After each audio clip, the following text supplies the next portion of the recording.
第1087章阳火古坛。青年平淡的声音如水流般的划过大厅，令得所有人都是一愣。这般语气当真是不同一般的狂。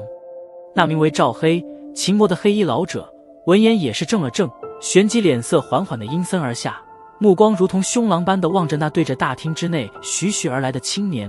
片刻后泯然一笑，一个区2星斗宗，居然也敢在老夫二人面前放肆。还有40秒。对于这二人的狞笑，青年犹如未闻，略显懒散的声音从其嘴中传出：杀了他。赵黑脸色阴寒，缓缓的道。听得他的命令，那周围众多黑火宗之人眼神顿时瞬间涌上凶狠之色，雄浑斗气自体内暴涌而出，然后